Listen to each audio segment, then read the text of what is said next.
What's up, and welcome back to the Football House, presented by House Enterprise, our college football pick'em show. And we're on the third week of bowl games. We got Jake Zimmer, Cole Hughes, Sam Basil, and myself, Will Tondo. Finally, some actual quality football games. Not to say the other games are bad, but Cole and I were talking last week. The slate was a little boring last week. Now we got some good games. But gentlemen, how's everyone doing? Happy holidays, and what's new on the streets? Feeling good, man. Excited that, like you said, we are picking up in kind of the competitiveness of these bowls. I feel like there were some pretty good ones earlier this week. I mean, you had you had ECU and Coastal Carolina. That was a pretty good game. Oklahoma State, they came up short, and then obviously that huge blowout between Kansas. So I think we're getting towards the good slate, but I mean this weekend's going to be the real good stuff. Yeah, I mean, I'll second that. I mean, we're getting into the nitty-gritty now. This is what bowl season is all about, right? The New Year's Six, college football playoffs. These are the games that everybody wants to watch, the powerhouse teams, whether they're in the playoffs or not. So these are going to be some good games over the next week, and I'm excited to see what happens. I'm going to paint a picture for everybody. Now, it's a little different this year, but New Year's Day, you just went out. You're tired, you're hungover, all you want to do is just sit on the couch and have nobody bother you. And it's 11 a.m., maybe you stayed at a friend's house or something like that. You get home, and you're like, nobody talk to me. You sit on the couch, you turn it on, and what do you see on ABC but the Rose Bowl parade? And that's what you sit and kind of half fall asleep to while you figure out, hey, my life's in shambles. You won't get that on January 1st this year. You'll get it on January 2nd, but the point stands. That's the type of football we're getting, and I feel like this is what this show has led to. All to this moment here, and that feeling of, wow, I am miserable, but I'd have it no other way. I was going to say, what is everyone's like most memorable memory of like college football, like bowl games? Like I remember Manti Te'o getting pieced by Alabama in the BCS. I remember Marcus Mariota also getting pieced in the BCS national championship game. But those are some of my favorites that come to mind, just because I remember everyone was like, yo, this Oregon team, this Notre Dame team, they can do something. Sorry, Cole, but No worries. I mean, I think for me, the last couple of years, the game that stands out for me is LSU when they won the championship that year, when they were in the semifinals, Joe Burrow just going off. I think he threw for like 7 touchdowns that game. So that's the memory that sticks out for me. And then, just speaking in history-wise, the one game that I always go back to that I remember is USC versus Texas. You had Matt Leinart, Reggie Bush, those guys against Vince Young. That's a classic. So, you get those types of games this time of year, and hopefully we have some fireworks this year as well. I mean, of course, like nothing can beat that USC-Texas game, right? But I think if there's a close second place for, a USC bowl game, a Rose Bowl game, I mean, you kind of got to go with the Rose Bowl game between Sam Darnold's USC and Saquon Barkley's Penn State. I mean, a couple years back. I mean, I think that might have, teed us up a little too much, a little too hype for Sam Darnold entering the NFL. But for me, I mean, that was one of the great matchups that we've seen. I think it helps that, we're getting another great Rose Bowl this year. That, we're kind of going back to the traditional matchup between Big Ten and Pac-12 being in the Rose Bowl, as we don't have them in the college football playoff for a while. So I think we're pretty set in Pasadena for the next couple of years. Yeah, I was going to say that the Rose Bowl is always awesome, right? Because you get the Big Ten, like you said, and the Pac-12, and it's like those are two great conferences that I think kind of get overlooked because of the SEC typically. But, there's great teams that play in the Rose Bowl typically. And like you said, this year, I mean, you have number 9 Penn State versus number 7 Utah. That's going to be one hell of a game. I think that's probably the best bowl game that's not a college football game, playoff game that I'm looking forward to. They're almost better when they're not, in my opinion, like when they're not football playoff semifinals, because I mean there is a bit more like finality to it, because you can't. I feel like if you're a college football player, you want winning the Rose Bowl to be like one of the greatest achievements of your career, if not like one of the best moments of your life, right? And it kind of sucks when, you might have that great moment, you win the Rose Bowl, but then it's overshadowed by a loss in the national championship game. If it's one of those years, you know what I mean? So, I mean, obviously you can't change it now. I mean, it's going to be part of that cycle, but this is one of the Rose Bowls that I think, people should really tune into. I'm going to go. Cole mentioned the 2020 LSU winning the title. I just remember watching that one at Snookers in downtown Providence, Rhode Island. Tondo was there. We watched about half of it. And that was the half that Joe Burrow started to cook. I think Burrow won the player of the game with, I think Patrick Queen was in there too, who's playing linebacker for the Ravens now. How cool was that to see Coach O finally put a dagger in Dabo Swinney? That's the most recent one that comes to mind, of course.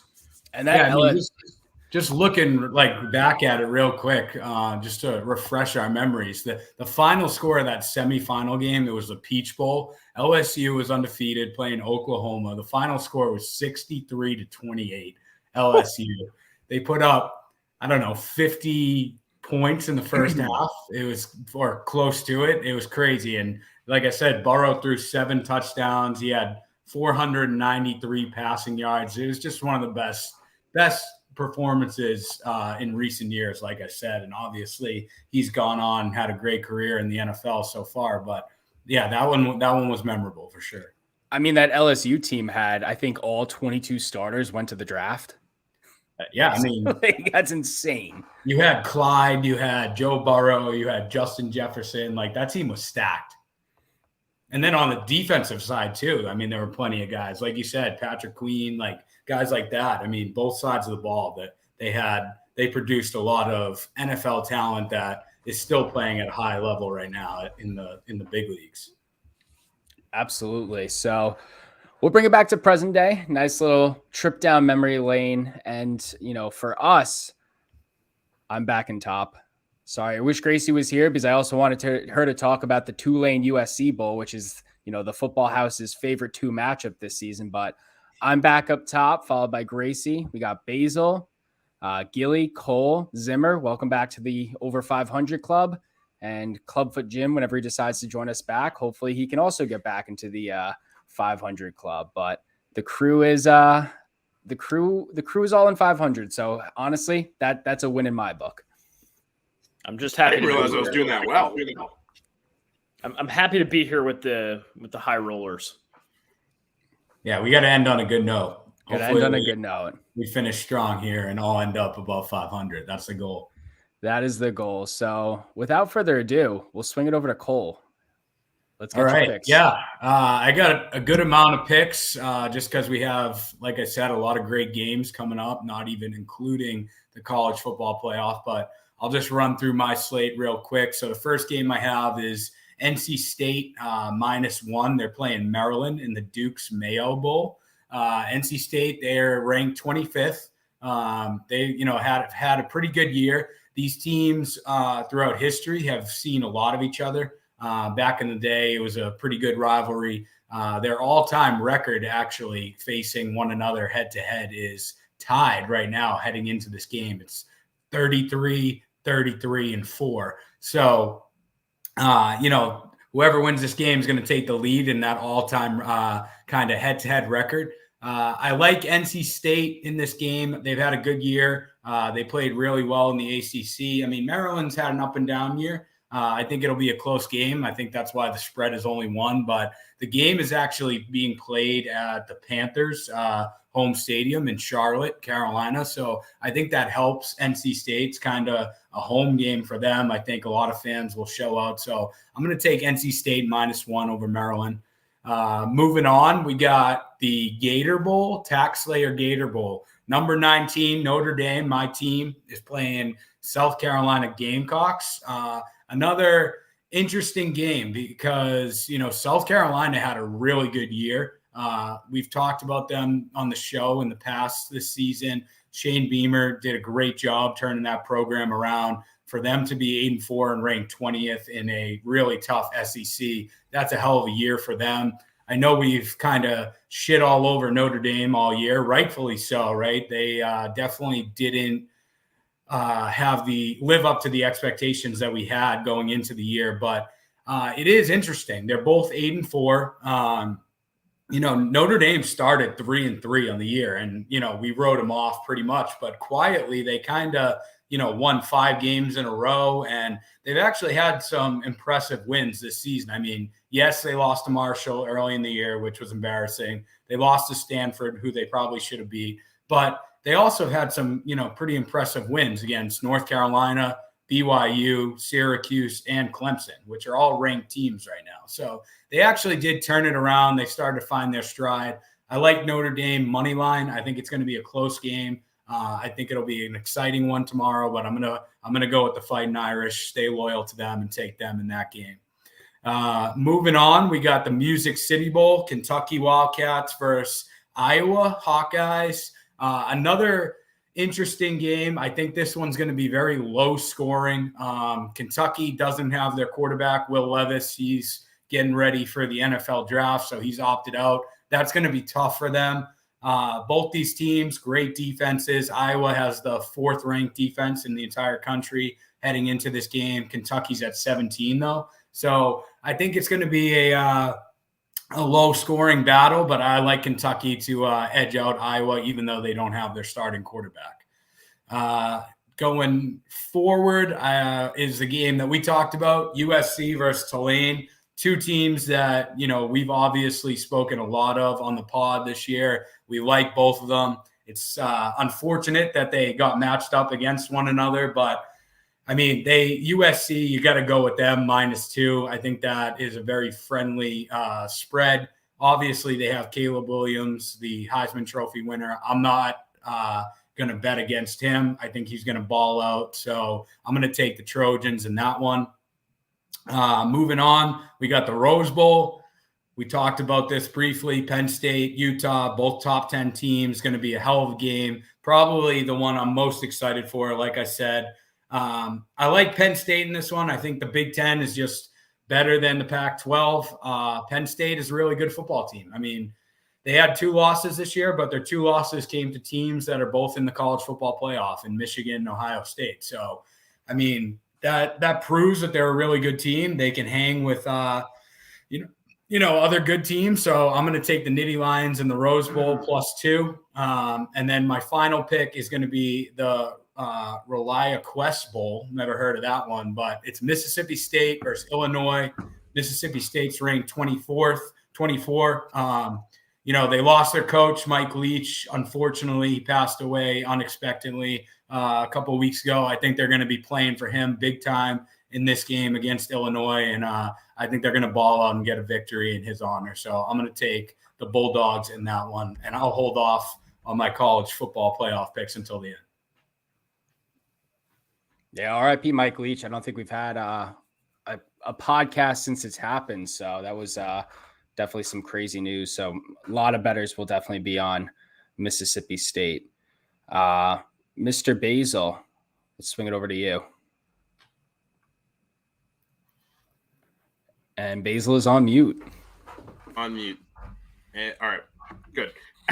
I kind of went with a smaller card this week because, I feel like heading into New Year's weekend, if you're not watching the New Year's Six, then what's the point in watching college football, right? Unless you got another team in the race somewhere else. But starting off with the Cotton Bowl, I got to pick Tulane +2. I just RSVP'd to a Tulane alumni event on Monday to watch the game. So I feel like if I don't pick Tulane, they'll rescind my RSVP. But look, I think they've got what it takes. If their secondary can, get it going early and stay consistent, they can lock down Caleb Williams and Michael Pratt. I mean, I feel like this has been a watershed year for the Tulane football program in general. But I mean, this has been a huge year for Michael Pratt to not only show that you can be a successful quarterback at a Group of 5 school, but also just kind of rise above and beyond. And this, no matter what, I mean, if he keeps it close and they cover this +2, I mean, this will be a career game for Michael Pratt. Whether he returns to Tulane or tries to make a case for the NFL, who knows? I think, they'll be playing their asses off here. In the Rose Bowl, I'm looking for another Sam Darnold, Saquon Barkley game. Penn State +2 over Utah in the Rose Bowl. I kind of want to take the money line, but I'm just going to go for the +2 right now. I think it's just the best way to, maintain my money here going forward. The Rose Bowl always produces overs, or not always, but it tends to produce really explosive, exciting games. And I think Penn State is the perfect team equipped for that right now. And Utah, yes, they are the Western team. They are playing on the West Coast, but they've kind of faltered away from home. And I think, this stage might be a bit too big for them. And they might give up some, a couple crucial plays to Penn State that allows the Nittany Lions to cover.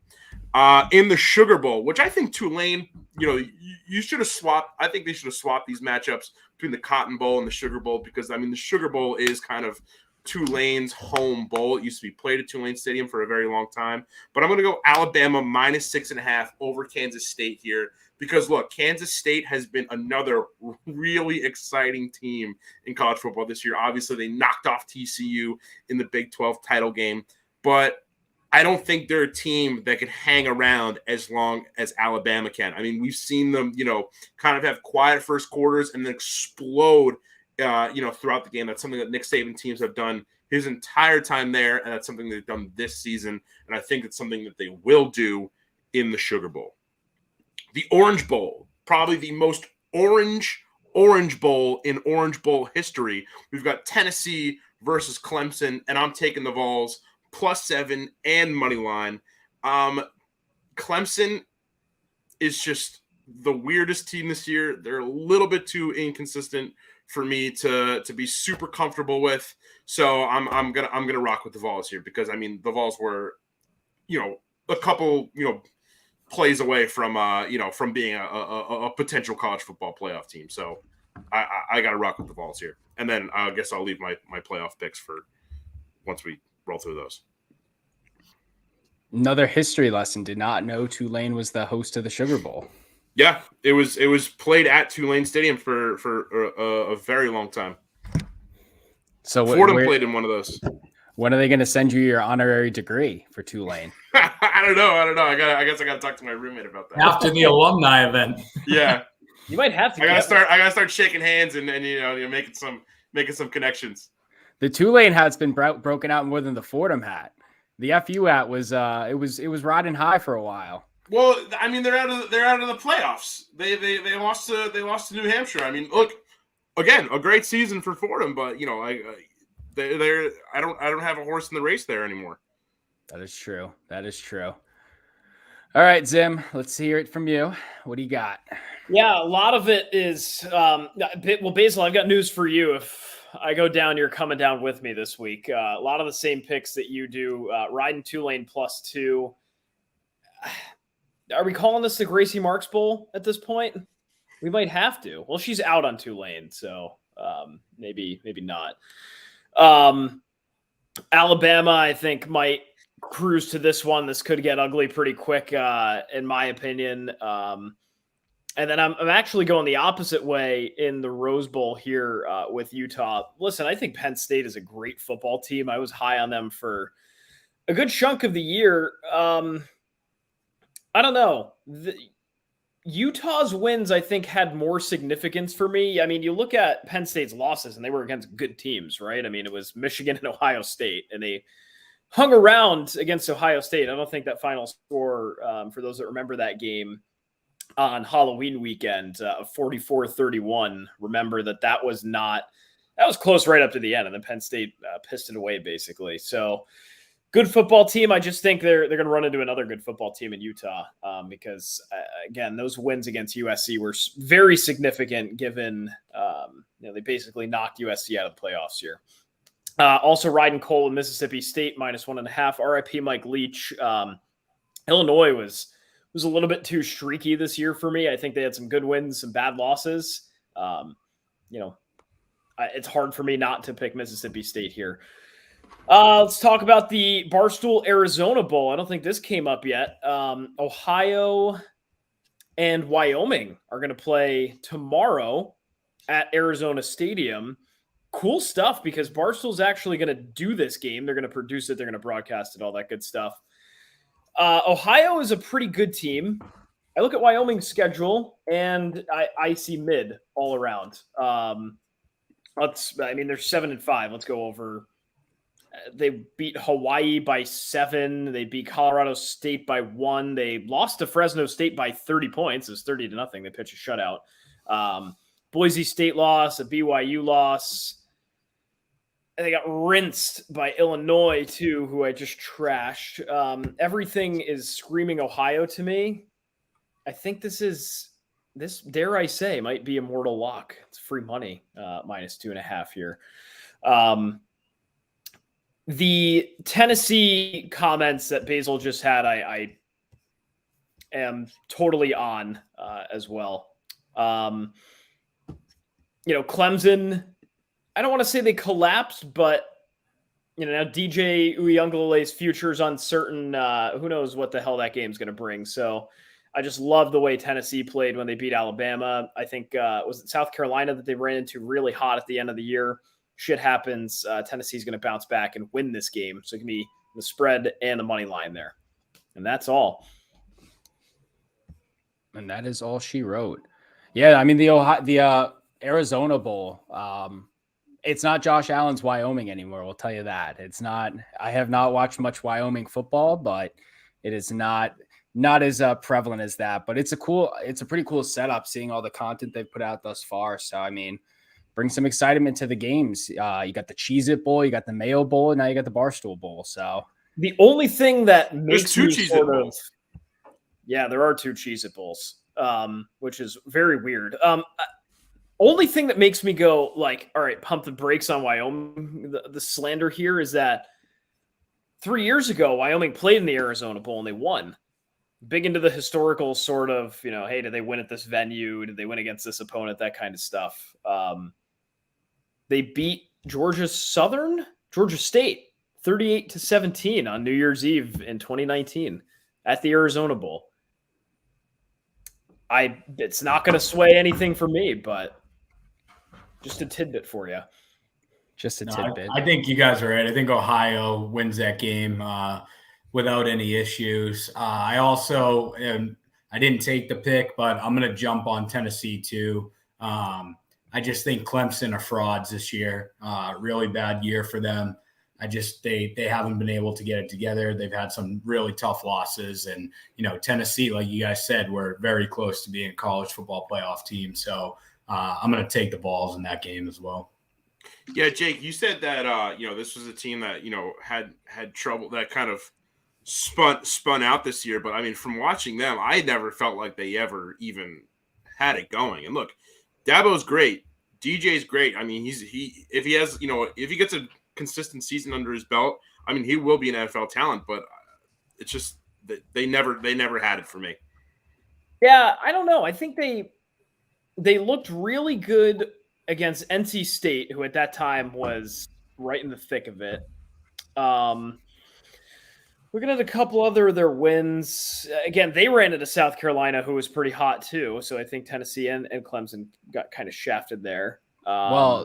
Tennessee got smoked by South Carolina. What was that 63-38 game? Where Clemson only lost by 1. Yeah, that was a 1-point loss. But look, they took care of business against Miami. The loss glares out at me though. It's that 35-14 against Notre Dame. That did they really ever have their shit together? That sort of. But is Notre Dame a good team? Well, who knows? I don't know. See, it's like because I'll give my card in a second. I have Tennessee covering, but I do have Clemson money line. It's like, did the chicken or the egg come first? It's that like, oh, is Notre Dame a bad team, and did Clemson lose to a bad team? I don't know. I mean, I'm off on Notre Dame, but I think Notre Dame kind of had a decent season. I think for how they started, they definitely bounced back. Like we said, not what you expect out of Notre Dame coming into the year. Like they shouldn't have 4 losses. They should at the most have 2 losses, in my opinion. But I mean, I don't know. It depends on how you look at it. I guess. Yeah, I mean, should they have lost to Stanford 16-14? That was a real stinker. That's for Probably sure. Marshall, not. too. They lost to Marshall. Marshall at the beginning of the year. Yeah, they started off the year 0-2. Remember, they were ranked pretty high. I'm pretty sure all of us had them, in the top 10 at one point. Is Marshall a good crumbled. team? Is Marshall a good team? No, They just beat UConn, which was the covering machine. UConn's not a good team either. Okay. No, we made Basil mad. We made Basil mad. So I'll swing over to my picks. I'm riding with the money line for NC State in the Duke's Mayo Bowl against Maryland. The -1, I feel like they can win by 1. So like that's why I'm like, I don't want the push here. In the Sun Bowl, I got UCLA money line and Pitt +7.5. In the Gator Bowl, I got Notre Dame. I have South Carolina +3 over Notre Dame. I do think Notre Dame will win that game, but South Carolina, we just talked about, they kind of have an impressive resume where I'm like, okay, don't count them out yet. Agreeing with Zimmer on Ohio -2.5 versus Wyoming. On the Rose Bowl, though, I did flip it to Utah. I'm feeling Pac-12 in this West Coast matchup, in my opinion. No offense to Penn State. We just talked about Clemson and Tennessee, which I have Clemson money line, Tennessee +7. Going to give the redemption to Dabo Sweeney here, bring him back up top. Surprising, I have Kansas State +6.5 versus Alabama. I think Alabama will win it, and I have them on the money line, but don't count out Kansas State. They made some noise. They took down TCU, so give them some respect there. I could not pick a game for USC and Tulane, so I'm just going to take the under at 62.5. I think it's going to be a low-scoring affair, big defensive matchup. For the Citrus Bowl, I got Purdue +14.5 versus LSU. I think the wheels have fallen off on LSU. They'll win that game, but 14.5 is pretty high, and I'm not getting my ass bitten on double-digit spreads this season. And then that leaves us to the championships. I mean, the college football playoffs. Yeah, and real quick, Will, I agree with you with the Purdue spread. I think 14.5 is just way too much for LSU to cover. They will win the game, but I mean, Purdue will keep it competitive. I don't think they're going to get blown out. As for Kansas State, I think they're going to get blown out by Alabama. I mean, I would love for them to, make it a game, make it close, maybe even win that game. But I just think Bama's so aggravated that, they didn't make the college football playoff this year. I think they're just going to want to blow Kansas State out of the water. And then, for the USC Tulane game, I don't know. I think it's going to be a shootout. I think it's going to be high scoring. I think it's going to be high? I think they're going to be, going back and forth and just giving blows to each other. And I think it's going to be a high scoring one, but we'll see. We'll see. You talk about Alabama's aggravation. I think the biggest headline heading into our college football playoffs is this chip on the shoulder that Ohio State has. I'm going to let everyone obviously tell the picks, but to share the screen, none of us had Ohio State covering. Everyone had Georgia -6.5, and of course the money line. So who would like to kick it off? Because that's what I was all week. I was watching TV, Ohio State. We have this chip on our shoulder. People, we want Michigan, all of this stuff. Not many people having them pass Georgia, let alone cover the spread. Yeah, I mean, look, I was reading an article today on ESPN that was kind of talking about CJ Stroud after the Michigan loss, right? And when you're the quarterback for the Ohio State University, or even Michigan or Alabama or anything, like, there's a lot of pressure on you, right? And when you don't perform, I mean, people are going to be upset, but at the end of the day, like, you're a college kid, and I kind of respect like how he's gone through like kind of the criticism that he's faced. And look, he was a Heisman nominee. Like we all understand like how great of a season that he's put up, even though he has fallen short. He did fall short against Michigan. But at the same time, for me, the reason why I did not pick Ohio State is, look, this is a great offense. This is like one of the best offenses we've seen in the past, 5-6 years. But at the end of the day, I mean, you get Stroud rattled early. You kind of take his presence out of the game, and they're done. And I think that's why I have Georgia taking down Ohio State and covering by at least a touchdown. I think, taking Stroud out of the game early does not mean he's going to sit on his hands and let the game get to, a 21, 28 point lead for Georgia. But at the same time, like, it might take some time to come back, which is time that I don't think Ohio State would necessarily have getting like late in the fourth quarter. So yeah, that's why I took Georgia. And look, Georgia, I feel like people are, it's really weird. It's one of those weird years where the number one team in the country is just so efficient at the football that they play that they're almost a little boring.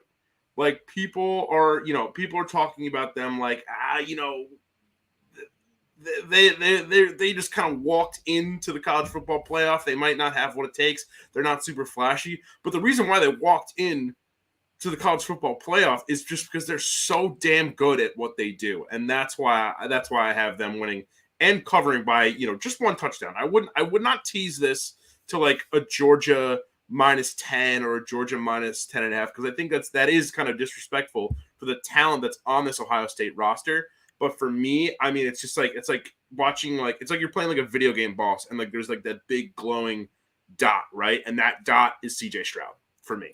Personally. Yeah, no, I agree on the Georgia point too, where it's like, I think people are definitely surprised, at least on the gambling side, how many spreads they didn't cover, but they just play very efficient football. They walk in, they get the job done. It's not going to be the sexiest game alive. Stetson Bennett is, he was lucky he got the Heisman consideration. I don't think he was a Heisman quarterback whatsoever. He was a great quarterback. He was up there, but he should not have been in that room.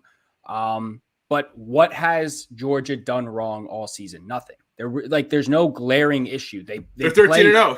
They're 13-0. They're the number one seed, and there's people questioning them. And I think they're the ones that are going to surprise people, this college football playoffs.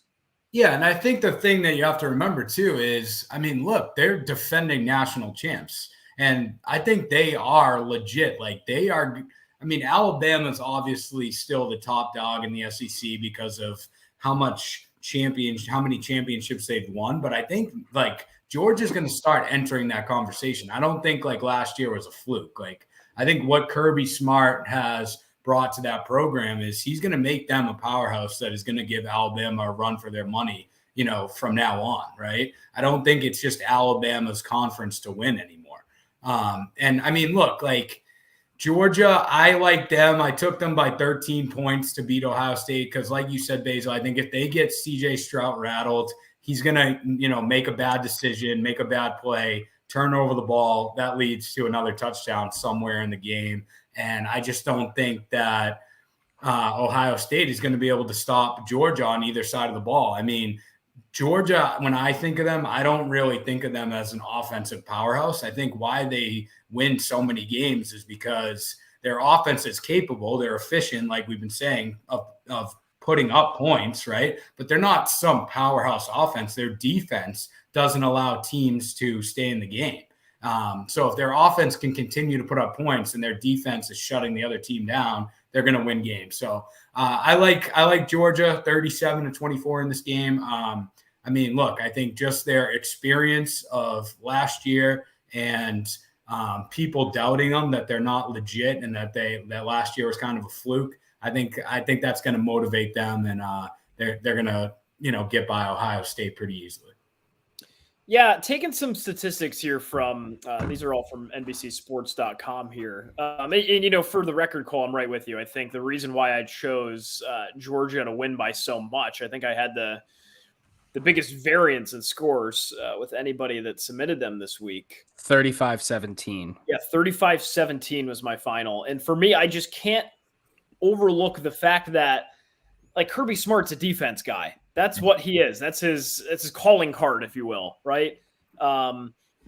8 guys on defense left to the NFL last year. 5 of them went in the first round. Trayvon Walker was number 1 overall. And yeah, has he lived up to expectations? Whatever in Jacksonville. Who cares? So I feel like going in, that was everybody's question about Georgia this year was like, well, they lost 8 guys. Like, that's why we doubt it. And they've proved everybody wrong. They're second in the nation in scoring defense now. yeah, I get it. CJ Stroud is good, right? I think he's the nation's he might be the most efficient passer in the nation. That might be, yeah, the most efficient passer in the nation. And he's got the most passing touchdowns in the nation too. So, do you call him the best quarterback?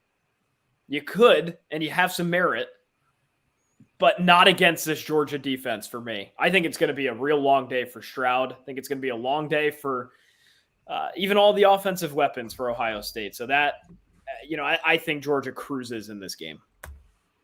Yeah, I respect that pick because, I mean, I'm confidently giving Ohio State,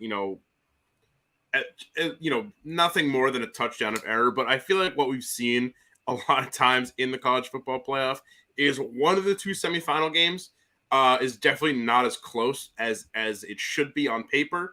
So in my head, like the numbers of this season are leading me to think like this will be a 1 touchdown game.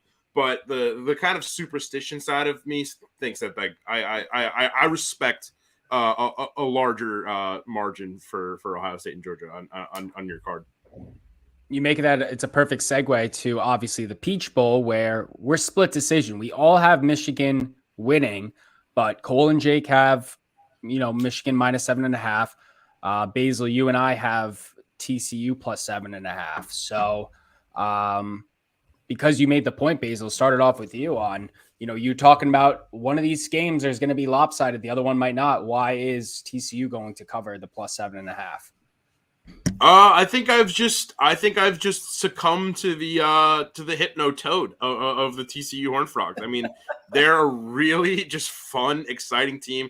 And again, like I said, there are teams that go in, explosive offenses like we've seen so many times. I mean, look at Florida State in the first college football playoff, right? I mean, what a crazy, amazing team that was that had just won the national championship 1 year prior and then kind of got shellacked by Marcus Mariota's Oregon in the semifinal. But I don't think TCU is the team to do that. They're just a fun team to me, and I kind of just I wanted to give them the points. It's been a long time coming for them to be in the college football playoff conversation. I know they were on the cusp in the first 2-3 playoffs. But I mean, yeah, I just think this is their time. I mean, they've got the team, they've got the talent and the skill players to put up a fight against Michigan. And while I think Michigan will come out on top, I think it'll be a little too close for comfort before Michigan goes to the national championship game. Yeah, so I'm obviously on the opposite end of that. I mean, look, I agree with you. I think TCU has a very explosive offense. They showed all year that, they do deserve to be in the college football playoff, right? I'm glad they got in, even though they lost in the Big 12 championship game.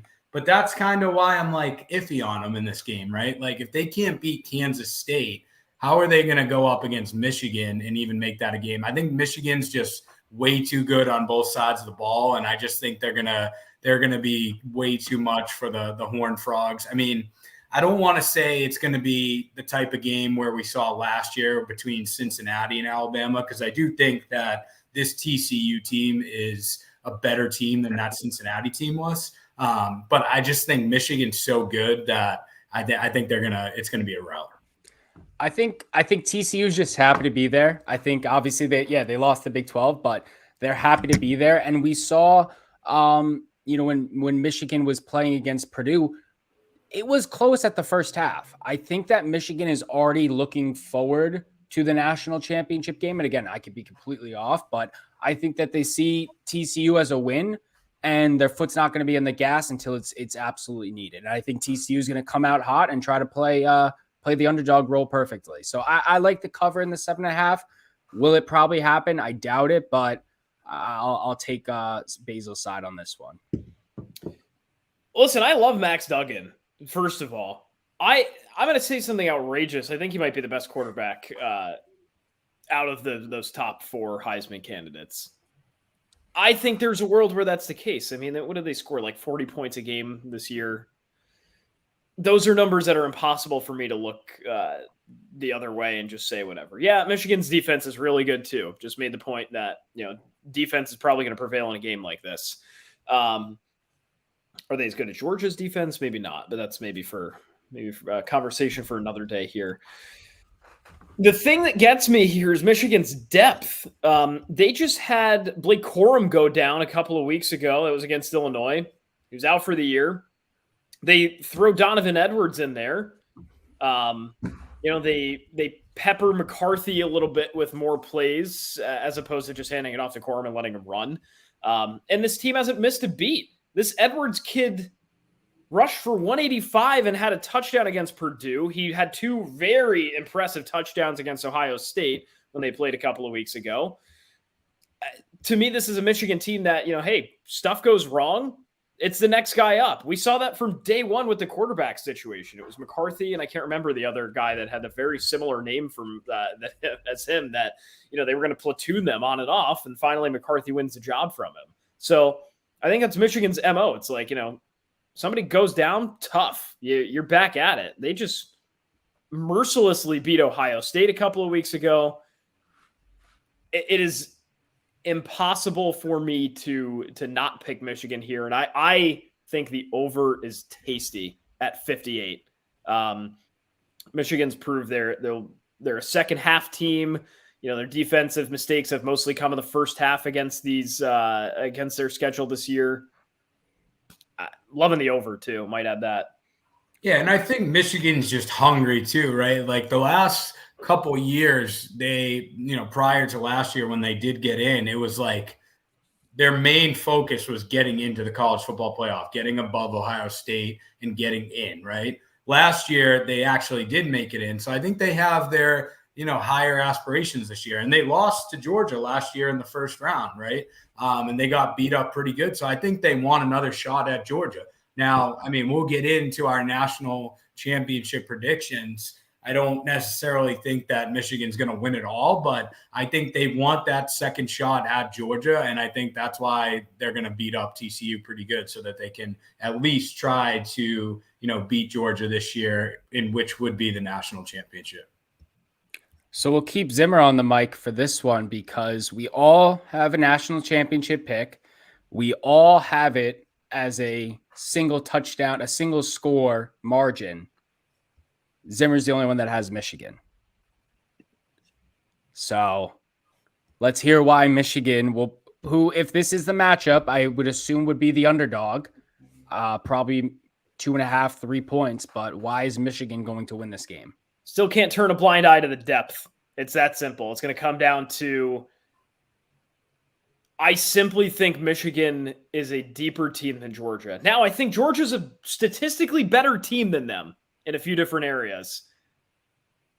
I think Michigan had a bigger test with Ohio State this year, and Michigan rose to the occasion. So for that, I think Michigan's going to come out on top. I think they will certainly be an underdog, maybe 3 or 4 points, maybe even higher, depending on how this game goes. If they squeak one out against TCU, maybe that's 6.5, right?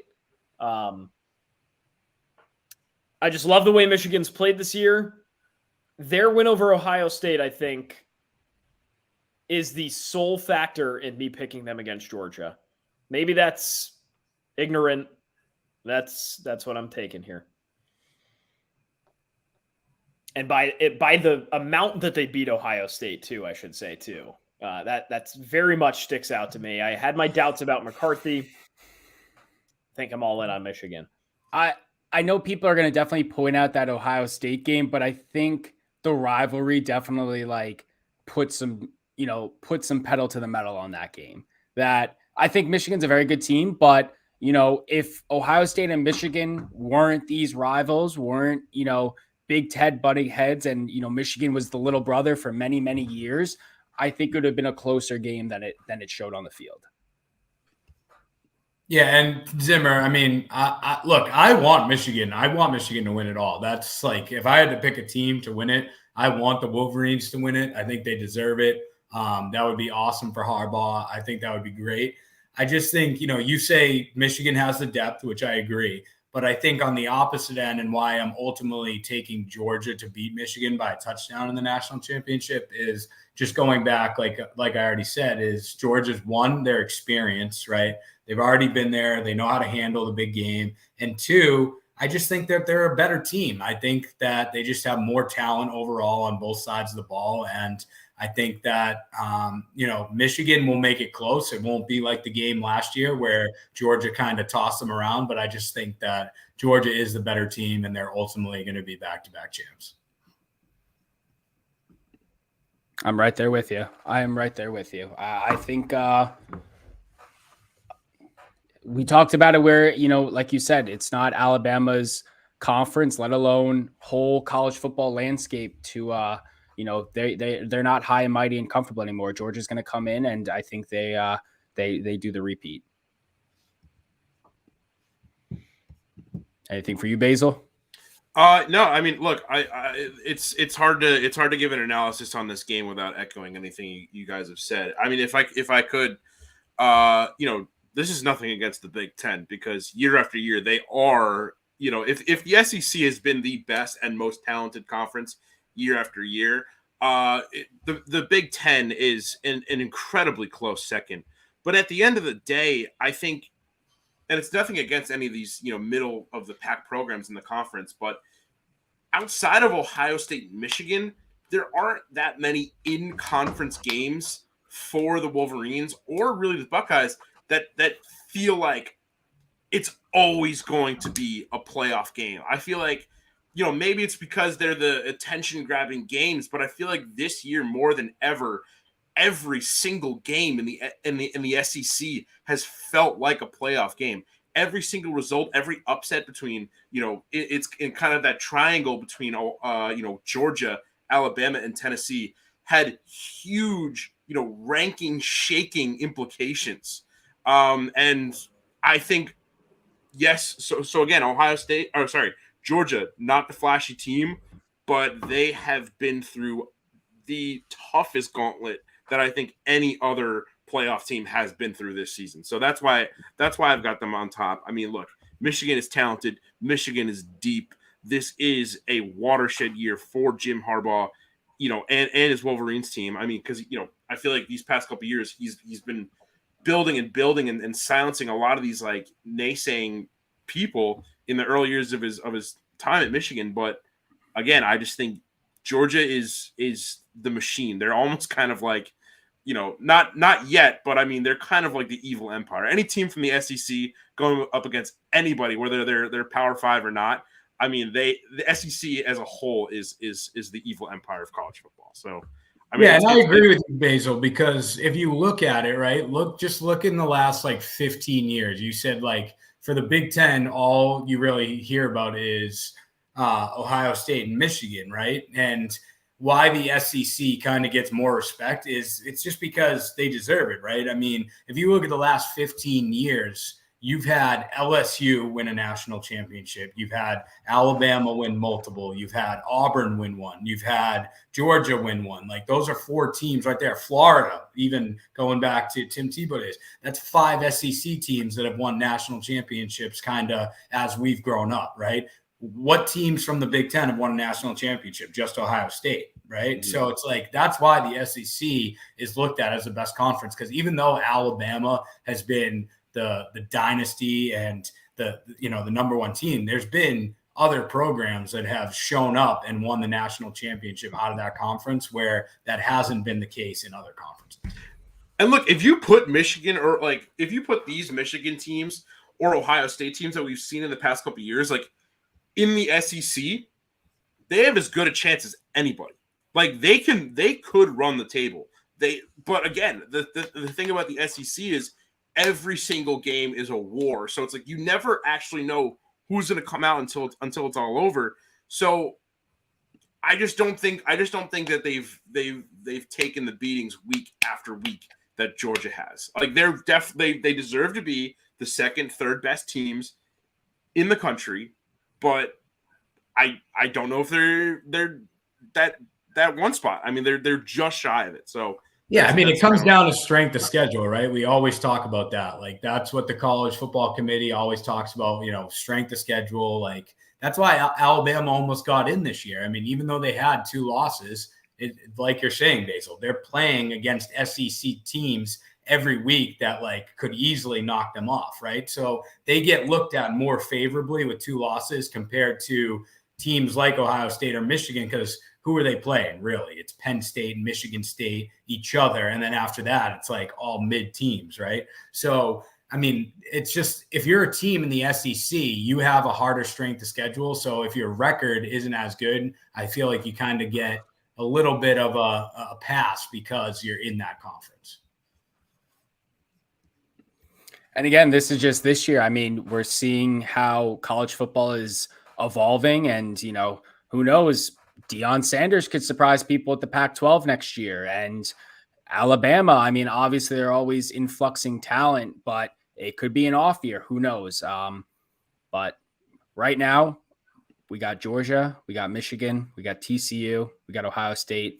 We almost got the got come, but they didn't want to put it in that order. So shame on college football playoffs. But I mean, this year too, I mean, yes, like the SEC is still far and away the best conference, but I mean, I feel like this year out of anything has shown that like a lot of the conferences like are here to play. Like they are not messing around anymore. Like this is probably one of the best Pac-12s we've seen. This is the most attention that I feel like the Big 12 has gotten in the college football playoff era. I mean, I feel like we're kind of talking about TCU, and you know, not that it was a bad comparison, Cole, but like comparing TCU to Cincinnati, like TCU is a Power 5 school. You know what I mean? Like we're not talking about this like young, scrappy underdog coming into the college football playoff. They are a Big 12 program. But again, it just shows that, you know, the Big 12 has not really been up to speed. And now I hopefully, you know, if conference realignment doesn't continue to maybe shaft them over the next couple of years, that we'll see a bit more variety in the college football playoffs. will Texas finally be back? Yeah, who knows? No. TCU was, Probably not, because they're going to the SEC. So. Yeah. TCU's 7-2 against the Big Ten. That's wild. That's what I'm saying. Just throwing that out there. I fully support what you just said. Yeah, they're not like farmers and plumbers. Hey, well, you say that about Cincinnati. Is Tulane being in the American too much? Will USC be too much for them to handle? Who knows? Let's see. They're an American, you know, they're not a Power 5. The American is absolutely not at that caliber. It's the same conference Cincinnati came from. So Yeah. interesting. What was Tulane's highest ranking this year? Like 16? Yeah, I like think 14. middle of the They were pack. Yeah, it might 14. even have been as high as 14. The green wave, baby. The green freaking wave. I'll leave. Roll wave. Right on. Fight on. Yeah, TFO. I can't wait till next year. We have 2 new random ass teams that we're going to fall in love with, and then they're going to break our hearts after 3 weeks. Yeah. UConn. Yes. Nah, just kidding. I'll never root for UConn. Himura. We should do we next year we should also do some FCS coverage. More of like have some serious because I was watching a video the other day. People are very bullish on this Holy Cross coach. Yeah, dude, Holy Cross is a good team. As much as it pains me to say, but I mean, I feel like the problem with the FCS, I feel like in the 2010s. I mean, and look, North Dakota State's like in the FCS national championship game again this year. But like, I mean, it's kind of been like a 2-3 teams, you know, in the whatever you call that region of the United States, like the Great North, West yeah. area. Great West. The Badlands, baby. The Badlands, yeah, like something like that, like the Montana, Dakota area. They've just been too dominant, I feel like, for people to really give great coverage to it. But I mean, look, we've seen a lot of really good teams in the FCS this year. So yeah, I would totally be down to be covering more teams. If you're talking about farmers and plumbers, it's the Badlands. Those are men. Those are men eating wheat and corn every day and just lifting stone. Those are some boys. Not good. And then Carson Wentz. And then Carson Wentz. Not good quarterbacks in the NFL, but man, did they tear it up. So, well, that's our show. We got 3rd week of bowl season. We got all winners. You came here for winners. We're providing the winners. We're all going to be over 500, and we're going to win some coin. So until next time, we got Jake, Sam, Cole, and myself.